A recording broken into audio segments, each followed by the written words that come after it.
All right, we're doing this first minute, one push up.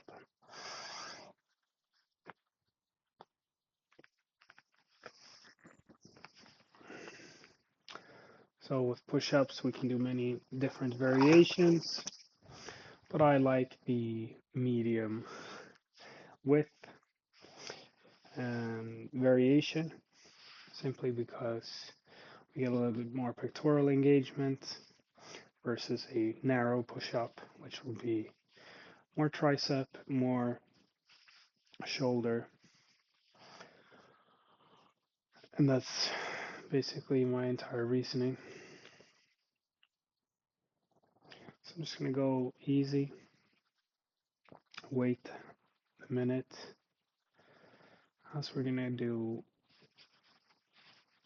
10 minutes and one repetition each.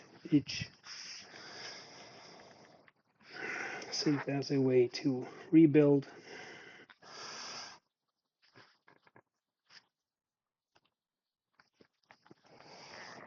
And I'm also doing a very gentle forward lean. Or, oh, not so gentle maybe, but I make sure that I'm not simply pushing my shoulders down and elbows back. Very yoga push-up style, but actually leaning forward. Maybe not completely, so that will be quite heavy for most. And that main focus for me for a good push-up is a fully engaged core, which means that I'm not hanging off the floor. Rib cage in, tailbone tucked.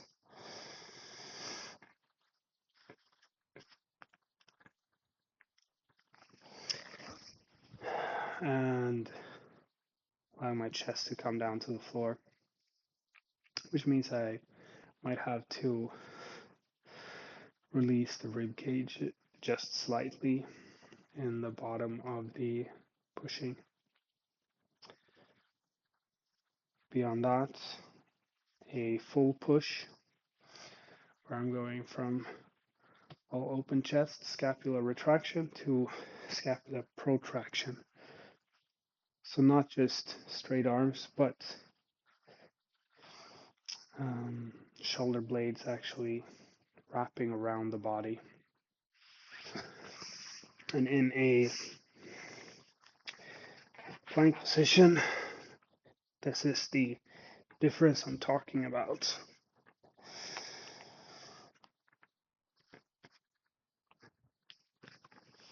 This is also what develops the serratus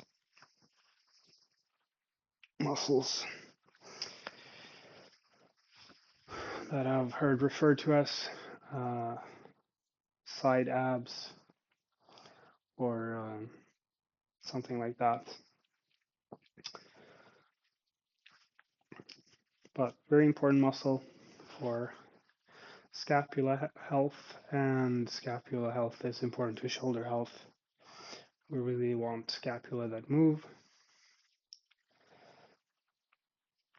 and that are strong in parity with the rest of our limbs.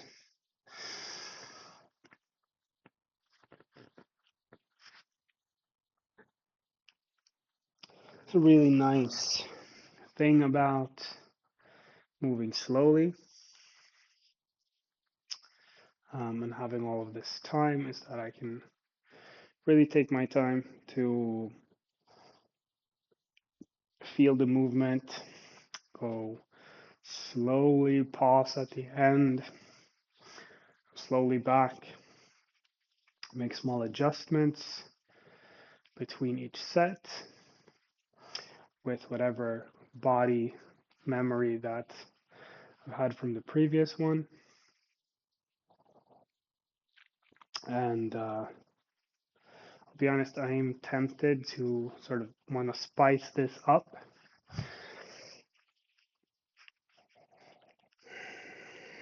but I'm not going to.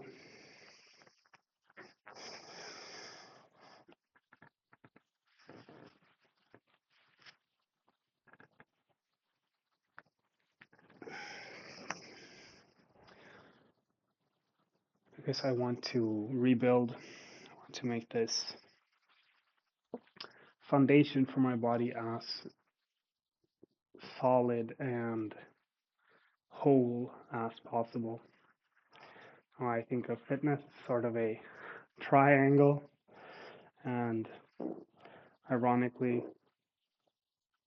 just needed to fart. Ironically, the wider the base, even if you haven't been to the top, the potential is already there. Versus if we don't build a base, it's going to get very wiggly at the top as we try to build.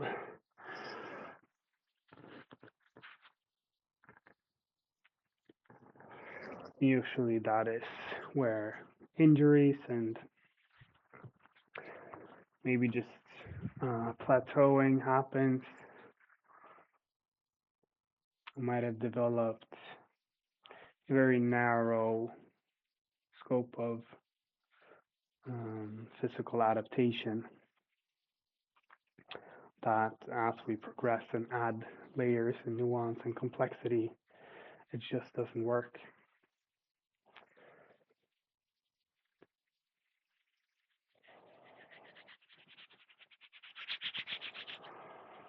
So yeah.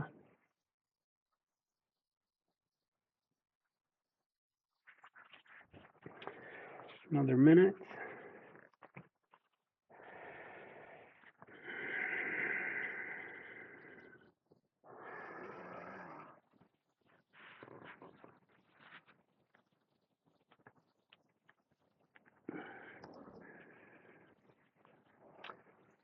And yeah, this might feel quite boring, which is a good sign that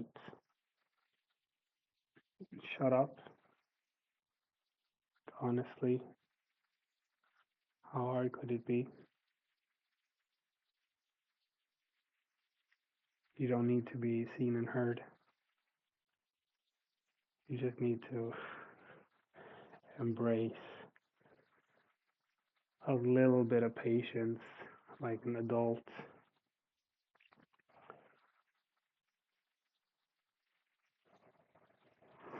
In about 5 weeks,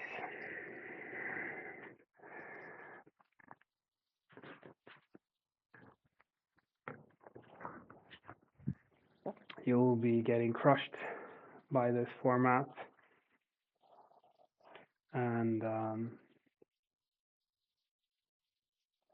difference between trying to get crushed today so that you will actually know where your actual working standard should be.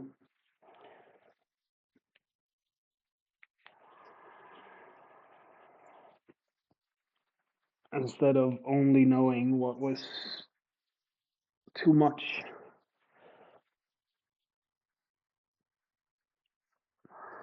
And this is really important for managing intensity,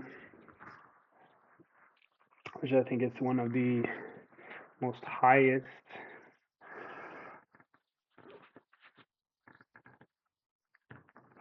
level skills of advanced athlete is just knowing and intuitively managing intensity. One of the things that frustrated me the most when I worked as a CrossFit coach and worked with very large amounts of people every day, that I would see basically two types of people. There were people that were training too hard and people that were training not hard enough. There was almost never anyone hitting the sweet spot.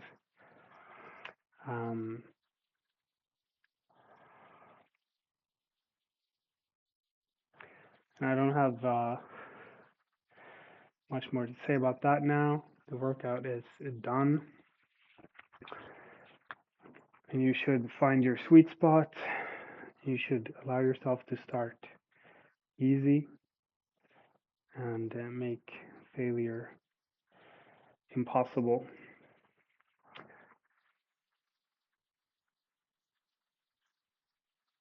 As always,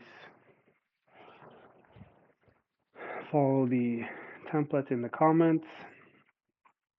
And if you're not on school, join my school, Vital Man.